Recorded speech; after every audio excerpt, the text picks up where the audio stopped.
22. Atletas de los músculos pequeños. Distonía de músico.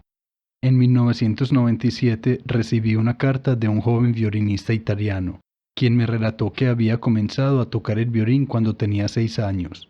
Había asistido al conservatorio y luego había iniciado una carrera de concertista de violín, pero a los 23 años empezó a sufrir ciertas dificultades en la mano izquierda, dificultades que, describió, han interrumpido mi carrera y mi vida. Cuando tocaba piezas de cierta dificultad, añadía, me encontraba con que el dedo corazón no me respondía, y que de manera imperceptible tenía tendencia a apartarse de la posición en la que yo quería colocarlo en la cuerda, lo que afectaba a la nota. Fue al médico, uno de los muchos que consultó en los años venideros, y éste le dijo que el exceso de trabajo de la mano había causado una inflamación de los nervios. Le aconsejó que descansara y desistiera de tocar durante 3 meses, pero eso no sirvió de nada. De hecho, cuando volvió a tocar, el problema empeoró, y la extraña dificultad que le impedía controlar el movimiento del dedo corazón se contagió al anular y al meñique. Ahora solo el índice no estaba afectado. Dijo que solo era al tocar el violín cuando sus dedos le desobedecían. En todas las demás actividades funcionaban normalmente. A continuación me narró una odisea de 8 años en los que consultó médicos, fisioterapeutas, psiquiatras, psicoterapeutas y curanderos de todo tipo y por toda Europa. Le dieron muchos diagnósticos: esguince muscular, tendones inflamados, nervios pinzados. Le operaron el túnel carpiano, le faradizaron los nervios, le hicieron mielogramas, resonancias magnéticas y una gran cantidad de terapias físicas y psicológicas intensivas, sin resultado. Ahora, a los 33 años, le parecía que ya no le quedaban esperanzas de reanudar su carrera. También se sentía muy desconcertado. Le parecía que su dolencia era orgánica, que en cierto modo procedía de su cerebro, y que si intervenían factores periféricos como lesiones nerviosas, éstas, como mucho, habían tenido un papel secundario. Me escribió que había oído hablar de otros intérpretes con problemas parecidos.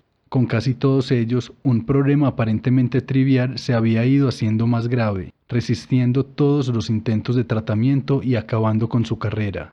He recibido muchas cartas parecidas en los últimos años, y siempre he mandado a mis corresponsales a un colega neurólogo, Frank Wilson, que en 1980 escribió un importante y pionero ensayo, Acquisition and Loss of Skilled Movement in Musicians. Como resultado, Wilson y yo hemos mantenido correspondencia acerca de la así llamada distonía focal en los músicos.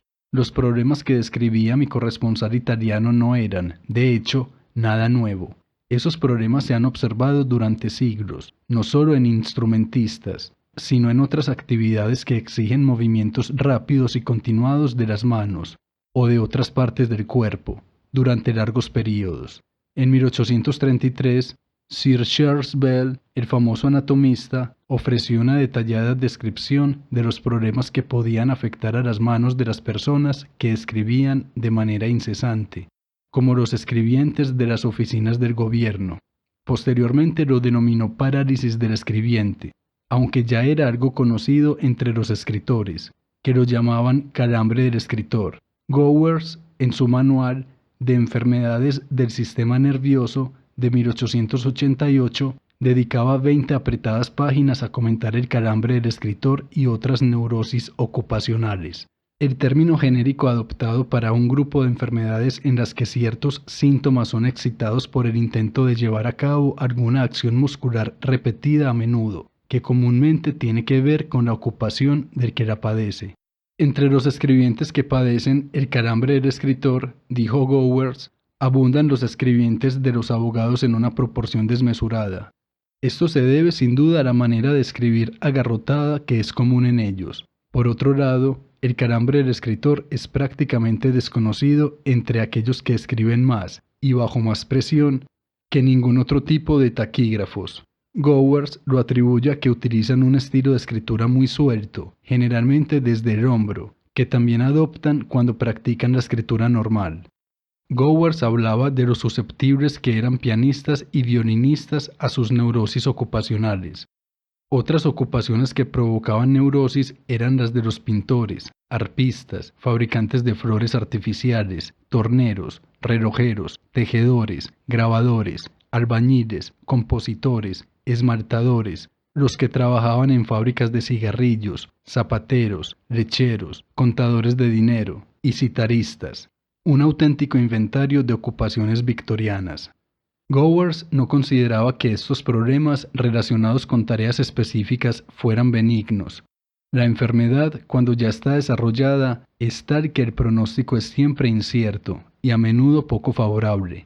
Lo interesante es que en una época en que esos síntomas eran o bien atribuidos a problemas periféricos en músculos, tendones o nervios, o bien vistos como histéricos o mentales, Gowers no se sentía satisfecho con ninguna de las dos explicaciones, aunque concedía que esos factores podían jugar un papel subsidiario.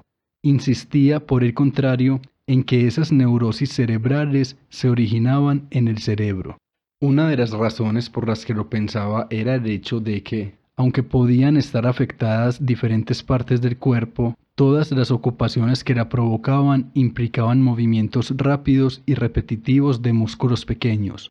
Otra era la conjunción de rasgos inhibidores, como falta de respuesta o parálisis, con otros excitadores, como movimientos anormales o espasmos, que aumentaban cuanto más luchaba uno contra la inhibición.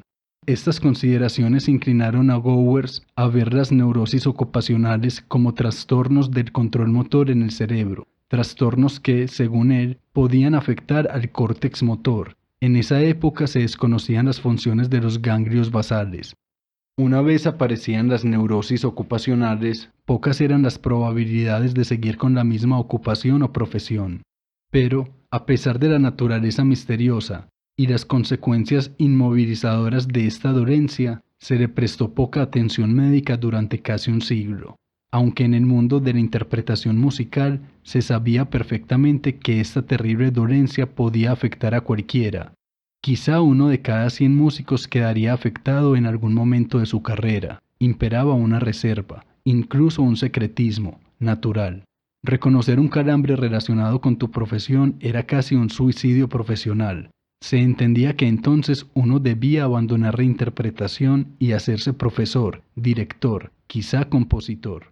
Hasta la década de los 80 no se desgarró este velo de secretismo, gracias al valor de dos virtuosos del piano, Gary Grafman y Leon Fleischer. Sus casos son extraordinariamente parecidos. Fleischer, al igual que Grafman, había sido un niño prodigio y uno de los principales pianistas del mundo en su adolescencia. En 1963, a los 36 años, descubrió que los dedos anular y meñique de su mano izquierda comenzaban a doblarse bajo la mano cuando tocaba. Fleischer combatió el problema y siguió tocando, pero cuanto más luchaba, peor era el espasmo. Un año más tarde tuvo que dejar de tocar. En 1981, en una entrevista con Jennifer Doning, aparecida en el New York Times, Fleischer ofreció una descripción precisa y gráfica de los problemas que le habían llevado a dejar de tocar, incluyendo los años de diagnósticos erróneos y los tratamientos a veces equivocados que había recibido. Cuando buscaba tratamiento, tampoco era el menor de sus problemas el hecho de que no le creyeran, pues sus síntomas solo aparecían cuando tocaba el piano, y pocos médicos tenían un piano en su consulta. El reconocimiento público que hizo Fleischer de su enfermedad llegó poco después de que Grafman también reconociera su problema en 1981, lo que espoleó a otros músicos a admitir que ellos también sufrían problemas parecidos. También fue responsable de que la ciencia y la medicina prestaran atención al problema por primera vez después de casi un siglo. En 1982, David Marsden, investigador pionero de los trastornos del movimiento, sugirió que el calambre del escritor expresaba una función trastornada de los ganglios basales, y que ese trastorno era afín a la distonía. El término distonía ha sido usado durante mucho tiempo para ciertos retorcimientos y espasmos posturales de los músculos, como la tortícolis. Es típico de la distonía, así como del Parkinson, que se pierde el equilibrio entre los músculos agonistas y antagonistas, y en lugar de trabajar juntos como deberían, un grupo se relaja cuando el otro se contraen todos juntos, produciendo una tensión o espasmo. La sugerencia de Marsden fue aceptada por otros investigadores, en particular Hunter Fry y Mark Hallett, del Instituto Nacional de Salud, que emprendieron una intensiva investigación de las distonías focales de tareas específicas, como el calambre del escritor y la distonía del músico. Pero en lugar de considerarlas en términos puramente motores, también se preguntaron si unos movimientos rápidos y repetitivos podrían causar una sobrecarga sensorial que desembocara en distonía.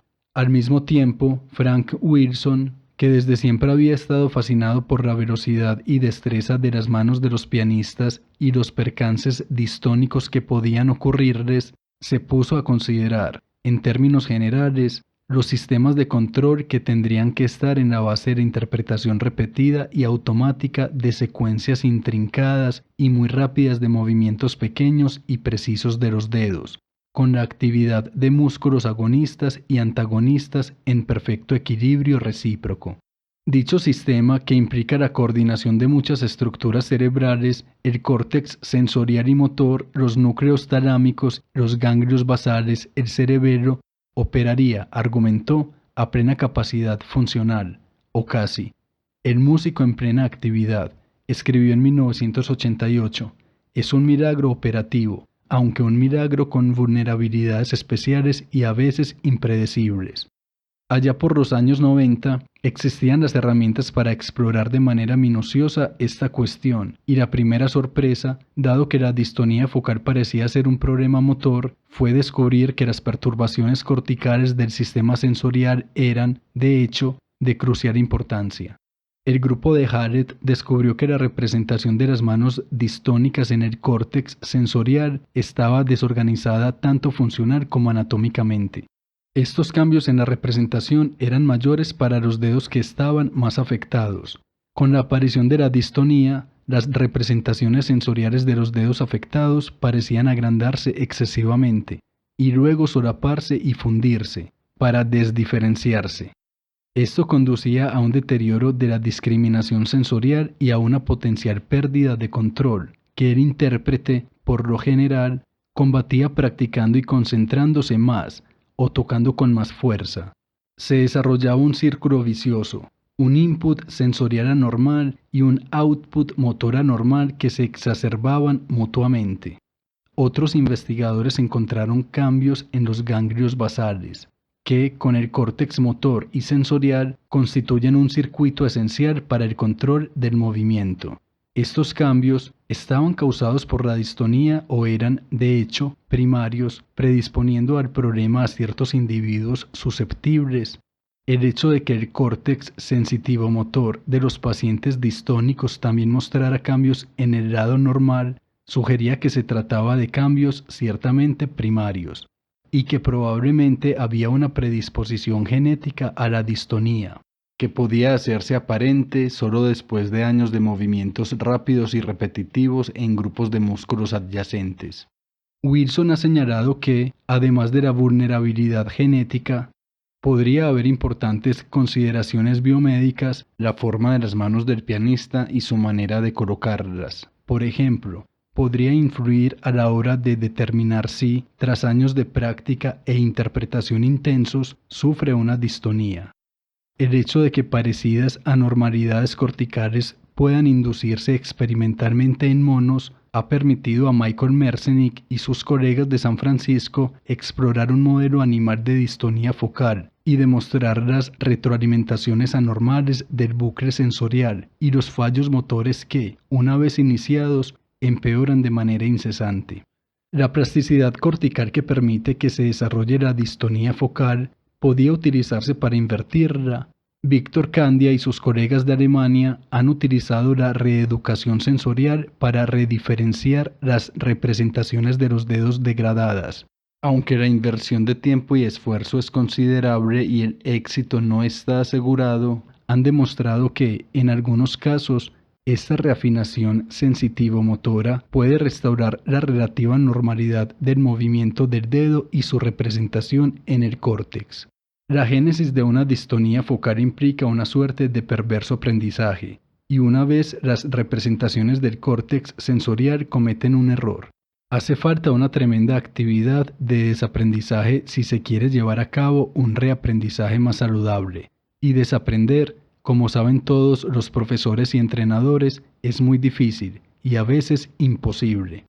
Un enfoque completamente distinto fue introducido a finales de los 80, una forma de toxina del botulismo que en grandes dosis causa parálisis. Había sido utilizada en ínfimas dosis para controlar diversas dolencias en las que los músculos están tan tensos o sufren tal espasmo que apenas pueden moverse. Mark Harrett y su grupo fueron pioneros en el uso experimental del Botox para tratar la distonía del músico, y descubrieron que unas pequeñas inyecciones en lugares bien estudiados podían permitir un nivel de relajación muscular que no ponía en marcha la retroalimentación caótica, los programas motores aberrantes o la distonía focal. Dichas inyecciones, aunque no siempre eficaces, han permitido a algunos músicos volver a tocar sus instrumentos. El Botox no eliminaba la predisposición nerviosa y quizá genética a la distonía, e intentar regresar a la interpretación podría ser desaconsejable o estimular de nuevo la causa de la enfermedad. Así le pasó, por ejemplo, a Glenn Strand, un intérprete de trompeta francés que desarrolló una distonía a causa de la boquilla que le afectaba a los músculos de la parte inferior de la cara, la mandíbula y la lengua. Aunque las distonías de la mano generalmente ocurren solo en el acto concreto de tocar música y por eso se les llama específicas de tarea, las distonías de la parte inferior de la cara y la mandíbula podrían ser distintas. Stephen Froch y sus colegas, en un estudio pionero de 26 intérpretes de instrumentos de viento de metal, madera y afectados por este tipo de distonía, observaron que, en más de una cuarta parte de ellos, la distonía se extendía a otras actividades. Eso fue lo que le pasó a Strand, que desarrolló movimientos incapacitadores de la boca no solo cuando tocaba la trompeta, sino cuando comía o hablaba, lo que le afectaba muchísimo en su vida cotidiana. A Strand lo han tratado con Botox, pero ha dejado de tocar, dado el peligro de recurrencia y la naturaleza incapacitadora de los síntomas. Ahora trabaja en Músicos con Distonía, un grupo que él y Froch fundaron en 2000 para dar a conocer la enfermedad y ayuda a los músicos que la combaten. Hasta no hace mucho, músicos como Fleischer o Grafman o el violinista italiano que me escribió en 1997 podían pasarse años sin que nadie les hiciera un diagnóstico o un tratamiento adecuado. Pero ahora la situación ha cambiado. Los neurólogos son mucho más conscientes de la distonía del músico, y también los propios músicos.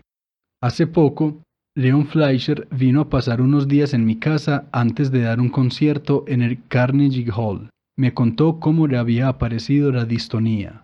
Recuerdo la pieza que la causó, comenzó a relatarme, y me dijo que había estado practicando la fantasía Wanderer de Schubert durante 8 o 9 horas al día. Luego se tomó un descanso obligado. Tuvo una pequeña lesión en el pulgar derecho y no pudo tocar durante varios días. Cuando regresó al teclado se dio cuenta de que los dedos anular y meñique de esa mano se le agarrotaban. Me dijo que su reacción fue superarlo ensayando, al igual que a menudo se dice que los atletas superan el dolor entrenando. Pero dijo que los pianistas no deberían ensayar si tienen dolor u otros síntomas. Se lo advierto a los demás músicos. Les advierto que se traten como si fueran atletas de los pequeños músculos. Someten a los pequeños músculos de sus manos y dedos a una actividad muy exigente. En 1963, sin embargo, cuando apareció el problema por primera vez, Fleischer no tenía a nadie que le aconsejara, y tampoco sabía lo que le pasaba en la mano. Se obligó a trabajar más duro, y necesitaba cada vez más esfuerzo a medida que participaban más músculos. Pero cuanto más se ejercitaba, peor se encontraba, hasta que al final, después de un año, abandonó la lucha. Cuando los dioses te cogen ojeriza, dijo, saben de verdad cómo perjudicarte. Pasó un período de depresión y desesperación, y pensó que su carrera como intérprete había acabado, pero siempre le había gustado enseñar, y también se pasó a la dirección. En los años 70 hizo un descubrimiento, y, en retrospectiva, le sorprende no haberlo hecho antes. Paul Wittgenstein, el pianista vienés de inmenso talento y tremendamente rico, que había perdido el brazo derecho en la Gran Guerra, encargó a los grandes compositores del mundo, Prokofiev, Hindemith, Ravel, Strauss, Korngold, Britten y otros que escribieran solos y conciertos de piano para la mano izquierda. Y ese fue el tesoro que Fleischer descubrió y que le permitió reanudar su carrera de intérprete, pero ahora, al igual que Wittgenstein y Grafman, como pianista de una sola mano. Al principio, tocar solo con la mano izquierda le pareció a Fleischer una gran pérdida, como si redujeran sus posibilidades, pero poco a poco llegó a pensar que había ido en piloto automático, siguiendo un rumbo brillante pero, en cierto sentido, unidireccional. Tocas tus conciertos, tocas con orquestas, haces tus propios discos, hasta que tienes un ataque al corazón en escena y mueres. Pero ahora comenzaba a pensar que su pérdida podía ser una experiencia que me hiciera crecer. De repente comprendí que lo más importante de mi vida no era tocar con dos manos, sino la música. Estos últimos 30 años, para poder salir adelante, he tenido que quitarle importancia al número de manos o al número de dedos, y regresar al concepto de la música como música. La instrumentación deja de ser importante, y lo que pasa a ocupar el primer plano es la sustancia y el contenido. Y, no obstante, a lo largo de estas décadas, jamás acabó de aceptar que el hecho de tener una sola mano fuera irrevocable. Igual que vino, pensaba, puede que un día desaparezca. Todas las mañanas, durante más de 30 años, puse a prueba la mano, sin perder la esperanza. Aunque Fleischer había conocido a Mark Hallett y había probado los tratamientos del Botox a finales de los 80, parecía que necesitaba alguna forma de tratamiento adicional, como por ejemplo rolfing, para ablandar los músculos distónicos del brazo y la mano. Una mano tan agarrotada que no podía abrirla y un brazo duro como madera petrificada. La combinación de rolfing y Botox fue decisiva y consiguió dar un concierto con las dos manos con la orquesta de Cleveland en 1996 y un recital para piano solo en el Carnegie Hall en 2003. Su primera grabación para las dos manos en 40 años se tituló solamente Dos manos.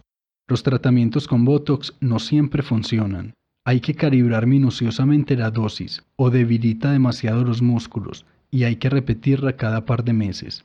Pero Fleischer ha sido de los afortunados y de manera amable, humilde, agradecida y cauta ha vuelto a tocar con las dos manos, aunque sin olvidar ni por un momento que, como él lo expresa, el que es distónico una vez, lo es siempre. Fleischer vuelve a dar conciertos por todo el mundo y habla de su regreso como de un renacimiento, un estado de gracia, de éxtasis. Pero la situación es delicada. Todavía sigue una terapia regular de rolfing y procura estirar cada dedo antes de tocar. También procura evitar música que pueda disparar su distonía, con muchas escalas.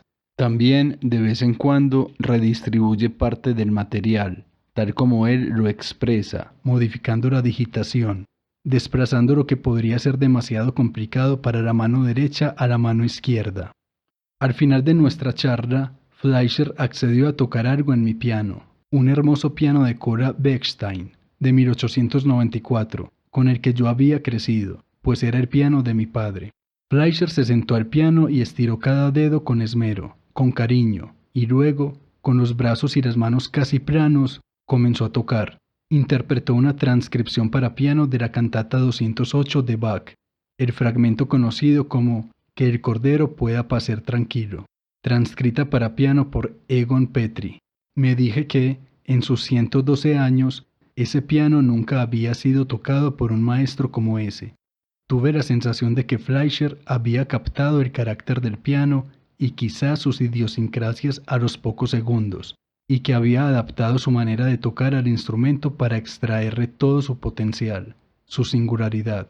Fleischer parecía destilar la belleza gota a gota, como un alquimista, y transformarla en un fluir de notas de belleza casi insoportable. Después de eso, no había nada más que decir.